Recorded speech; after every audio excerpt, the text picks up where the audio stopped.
Hi friends. நண்பர்கள் 2 பேர் retired ஆனவங்க 2 பேரும் நடந்து போயிட்டுருக்காங்க, வாக்கிங் போயிட்டுருக்காங்க. போகிற வழியில் ஒரு மரண போஸ்ட். தந்தை இறந்திருக்காரு. மகன்கள் எல்லாரும் தந்தை இறந்ததற்காக, அதாவது இறைவனடி சேர்ந்தார் அப்படின்னு, வைகுண்ட பிராப்தி இறைவனடின்னு சொல்கிறோம் இல்லைங்களா, அந்த சேர்ந்தார் அப்படின்னு சொல்லி வருந்துகிறோம்னு போட்டிருக்காங்க ஆஸ் யூஷுவல். இதை பார்த்த ஒரு நண்பர் சொல்கிறாரு, இங்கே பாருங்கள், இந்த போஸ்ட் அடித்த இந்த பசங்க இவங்க குடும்பத்தார் எல்லாம் சந்தோஷம் தானே படணும். நம்ம ஆஸ் அ ஹியூமன், நம்ம ஒரு மனுஷரும் என்ன நினைக்கிறோம், எப்படியாவது நான் சொர்க்கத்துக்கு போயிடணும்ப்பா, எப்படியாவது கடவுள் இறைவன்கிட்ட போயிடணும், இறைவன் அடி சேர்ந்துடணும், கடவுள்கிட்ட போயிடணும், இதுதானே நம்மளோட கோரிக்கையாக இருக்குது. அப்போது அந்த மாதிரி இருக்கும்போது எதுக்காக வருந்தணும், வருந்தக்கூடாது இல்லையா? இல்லை இவங்களுக்கு தான் தெரியுமா இவர் இறைவனடி தான் போயிருக்காரு அப்படின்னு தெரியுமா அப்படின்ட்டு ஒரு கொஸ்டின் அங்கே வைக்கிறாரு. இதை கேட்ட இனி ஒரு நண்பர் அப்படியே ஒரு மட்டும் சிரிச்சுட்டு ஆமாங்க சொல்லிட்டு என்ன சொல்கிறாரு, இப்போ ரீசெண்டாக உங்கள் பொண்ணுக்கு கல்யாணம் பண்ணிங்களா சார் அப்படிங்கும்போது, ஆமாம்மா இப்போ தான் கல்யாணம் பண்ணினேன். ஓகே, அதுக்கப்புறம் நீங்கள் எப்படி ஃபீல் பண்ணுறீங்க வீட்டில்?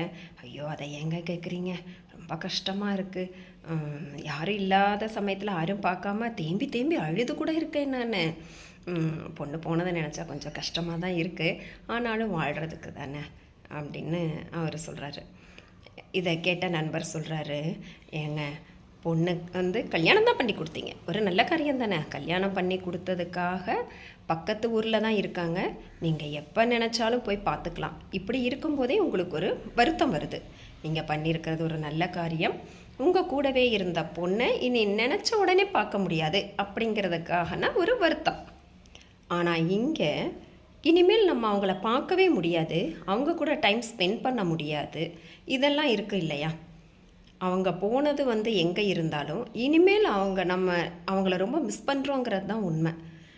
அதுக்காக அவங்க வருந்தாமல் என்ன சார் பண்ணுவாங்க, வருத்தம் தானே இருக்கும், அவங்கள இனிமேல் பார்க்கவே முடியாது இல்லையா அப்படின்னு சொல்லும்போது அந்த நண்பர் ஒத்துக்கிட்டு, ஆமாங்க நான் அந்த விதத்தில் யோசிக்கலை, பக்கத்து ஊருக்கு அனுப்பினேன், என் பொண்ணு போனதுக்கே சொன்ன மாதிரி நினச்ச உடனே போய் பார்த்துடலாம், அதுக்கே நான் எவ்வளோ வருத்தப்படுறேன் அப்படின்னு அந்த நண்பர் அவருடைய தவறை உணர்ந்திருக்கார்.